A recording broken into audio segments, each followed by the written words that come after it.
Cordial saludo, apreciados estudiantes del seminario especializado de la Universidad Tecnológica Pereira, de la licenciatura en Filosofía. Ante todo, darles un saludo cordial, esperando que se encuentren bien, de salud, atendiendo pues a todas las recomendaciones del gobierno y de los entes de salud para protegernos mutuamente. Esta contingencia espero no dure mucho, nos ha cambiado la vida en todos los sentidos.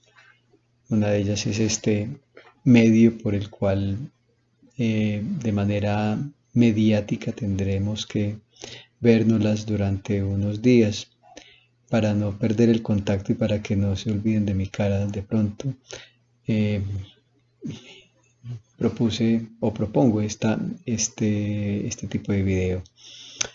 La idea es de pronto ensayar otras posibilidades, de pronto más interactivas.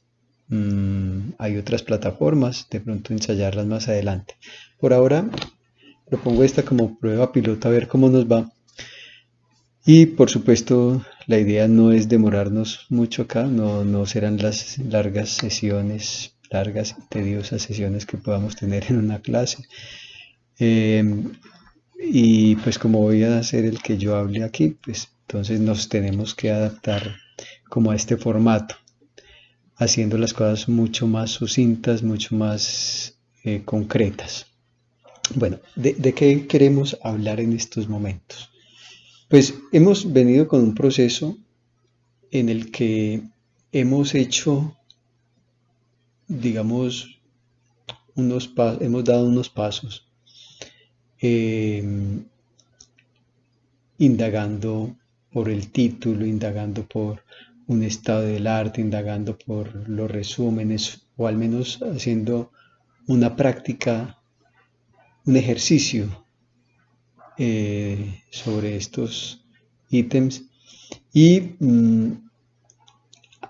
posteriormente hicimos el de la disertación, el ejercicio de la disertación. Bueno, la disertación es un texto académico también, como ustedes precisamente lo han realizado, un texto que es más bien exigente en sus partes, que exige toda una argumentación muy organizada, muy ordenada, muy consecuente, evitar saltos abruptos entre ideas, y más bien lo que caracterizaría la disertación, además de ser como esa opinión personal bien fundamentada, bien argumentada, o si se quiere, esa reflexión específica sobre un tema en particular, es de una estructura que tiene no solamente esas tres partes, introducción, desarrollo y conclusiones,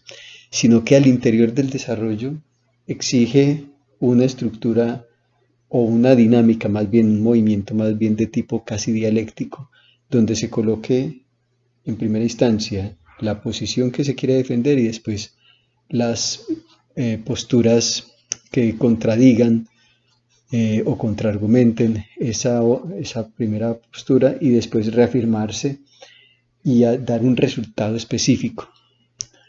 Aquí hemos visto que no cuenta mucho todo el asunto de citaciones o de referencias de otros autores, sino es el proceso reflexivo propiamente personal que se le da como todo el peso. La disertación tiene como, digamos, temas muy de orden filosófico y por ello exige pues unas argumentaciones bastante rigurosas.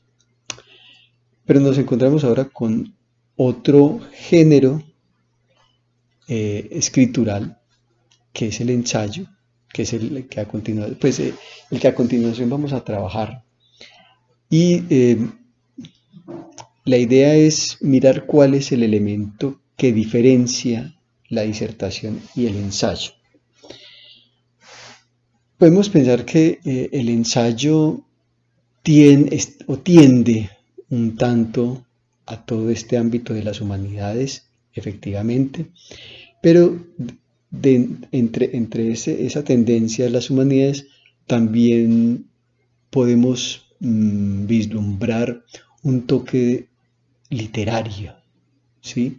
Eh, Hay un aspecto, digamos, estilístico del ensayo que es muy importante y que le permitiría a uno encontrar el propio estilo de escritura, que es bien difícil, es decir, eh, el género de ensayo es un género riguroso más en ese sentido. También exige argumentación y una muy buena argumentación. Es más, sigue casi que el modelo de la disertación: introducción, desarrollo, conclusiones. Mm, Prima un componente subjetivo, una reflexión subjetiva también, pero de aspecto más creativo. Por eso mencionamos que está muy cercano a lo literario y de hecho el ensayo se perfila como un género literario propiamente hablando, pero un género que obviamente los filósofos han hecho uso de él. Pues, mencionemos solamente uno de ellos, a Montaigne. Los ensayos de Montaigne son un filósofo del Renacimiento, son esenciales, digamos, para todo, para el pensamiento filosófico como tal. Entonces, uno de ellos es él, otro es Pascal. eh, los franceses son grandes ensayistas. Chorin, por ejemplo, bueno, no es francés, pero se nacionalizó en Francia. Romano, obviamente, pero desarrolló mucho el tipo de ensayo. Tenemos pues en Latinoamérica también a Jorge Luis Borges. Eh, bueno, en fin, hay varios ensayistas, también a Gabriel García Márquez, por supuesto, entre nosotros. Eh, y que Octavio Paz, uno de los grandes ensayistas también, la llama doble, por ejemplo, es un libro que reúne unos ensayos preciosísimos sobre el erotismo y que tiene todo ese componente, mmm, digamos, creativo, eh, persuasivo, diríamos más bien. Mm, toca las fibras, el ensayo debe tocar las fibras de, del lector. Y en eso consistiría la diferencia, es decir, en la disertación, usted casi que es convincente, pero, o mejor dicho, usted trabaja desde una argumentación sólida, estricta, casi que lógica, dialéctica también. em, pero en este caso, también usted debe involucrar un elemento de carácter pues subjetivo, y precisamente el estilo permitiría, a partir de lo que en la antigüedad se llamaba retórica, bueno, todavía se llama retórica, pues, pero era un arte que, que era obligatorio, era una asignatura obligatoria, digamos, en el siglo XVIII, XVII y XVIII, la retórica, sin mencionar pues en la antigüedad, donde nació con los sofistas prácticamente, se siguió desarrollando Aristóteles, Cicerón, etcétera, etcétera. Pues la retórica prácticamente ha tenido una gran vigencia en la historia. Pero entonces el estilo, decimos, está muy en relación con la retórica, en tanto hay una gran proliferación de figuras retóricas, de figuras que son muchas veces tomadas de la poesía. Perdón, tanto movimiento, es como inevitable para mí. Eh, y entonces esas figuras retóricas entretejidas van generando una especie de textura, una textura, digámoslo así, en el sentido de la manera como fluye el lenguaje, un estilo o una manera de presentarse el lenguaje que va adquiriendo como una cierta identidad, ¿cierto? Entonces, por ejemplo, efectivamente nosotros, o los estudiosos, por ejemplo, llegan a identificar si un texto es de un autor determinado por el estilo, por ejemplo. Aunque el estilo se puede copiar, el estilo no tiene el estilo es también un asunto meramente técnico, pero que es una herramienta importante para asuntos, por ejemplo, como la persuasión, para persuadir al lector, o digamos también para, sí, en el otro sentido, llevarlo por, por los caminos interiores y unas experiencias interiores que posiblemente le permitan al lector también un acercamiento interesante a un tema determinado. Ahí se juega efectivamente en el ensayo como ese aspecto de la seducción también. En el ensayo hay que seducir, en el ensayo se tiene que hacer un juego un juego casi erótico entre el lector y el escritor. Por eso, por eso mencionamos en el curso la importancia del Fedro. El Fedro es un discurso altamente erótico, altamente erótico. Y ese erotismo que es el del amado y el del amante, está orientado hacia el tema de la escritura desde el principio. Mm, y hay una cantidad pues de referencias eh, al respecto, ¿cierto? Entre esos dos temas, entre el erotismo y la escritura. Ese es un tema que vamos a desarrollar un poco más adelante y yo les invito a que lean ese Fedro con mucho detenimiento. Particularmente hay dos más, es decir, hay muchos textos ahí realmente. Pero principalmente son dos textos como los protagonistas, el primer discurso de Sócrates y el segundo discurso de Sócrates. Y dentro del segundo discurso de Sócrates hay otros discursos, eh, pero quedémonos pues como con esa referencia.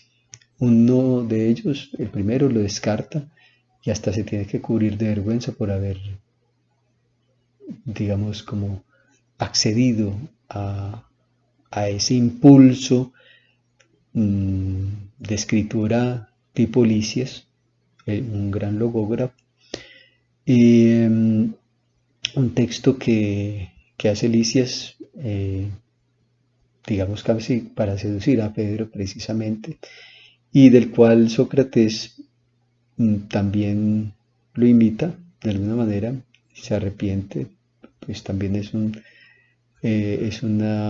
especie de recurso, de recurso estratégico de Sócrates para mostrar la debilidad de ese tipo de discurso, que es un discurso técnico, es un discurso que no, que efectivamente para él no llega al alma, efectivamente. Y por eso tiene que hacer un segundo discurso, que no lo escribe, sino que lo dice. Bueno, ahí hay muchos elementos muy interesantes y por eso el tema del Fedro puede resultar siendo muy importante para la reflexión que yo les invito a que realicen de manera escrita como un ensayo, en el sentido en el que conjuguen la escritura, es decir, que el tema sea la escritura, pero unido al tema que ustedes están desarrollando o bien a otro libre. Porque de hecho el ensayo también tendremos que diferenciarlo.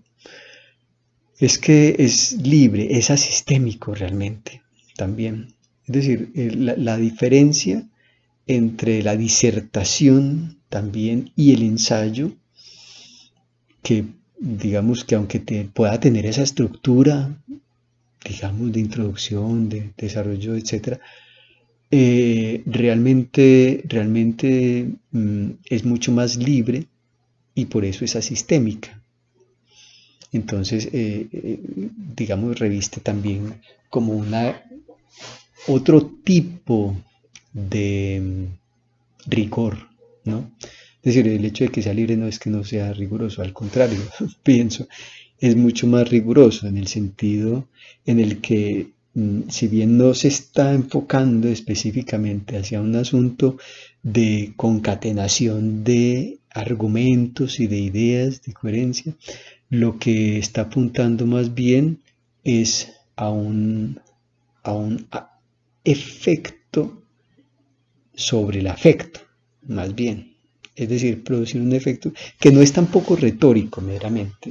No podríamos pensar que es una retórica, es una simple retórica, pero sí se vuelve más intimista. El ensayo es más del... Usted puede coger un ensayo y leerlo no porque le vaya a exigir una rigurosidad, pues, o una concatenación de ideas de manera lógica o muy sistemática, sino al contrario. Es meterse, el ensayo implica un juego realmente, que es ese juego entre el lector y el escritor, que hace muchas veces de, de amante y amado, el juego entre el amante y el amado, que el amante sería el escritor, el amado sería usted como lector, o al contrario, usted como escritor sería el amante y los otros serían los amados, y que usted debe de alguna manera generar en el lector alas para que pueda liberarse, pueda volar, pueda encontrarse a sí mismo en última instancia. El ensayo es muy hermoso, pero el ensayo es muy exigente, pues insisto, las figuras de Montaigne, etcétera, dan cuenta de eso, ¿cierto? Entonces, voy a concluir acá para no volverme muy extenso. Espero que sea un momento de reflexión y la idea es poder coger algunos de los pasajes. Esta es como la primera parte, digamos, de esta serie, de pronto que vamos a hacer dos más, sobre el asunto del Pedro y que pretende en última instancia eh, entusiasmarlos a ustedes para que se metan seriamente, pero también creativamente, en este mundo del ensayo como tal. En este caso sería un ensayo filosófico, pero obvio no estaría exento de ese contenido o de ese elemento creativo, artístico, poético, si se quiere, también. Bueno, apreciados estudiantes, entonces hasta aquí dejo estas pequeñas reflexiones para que podamos continuar la próxima sesión.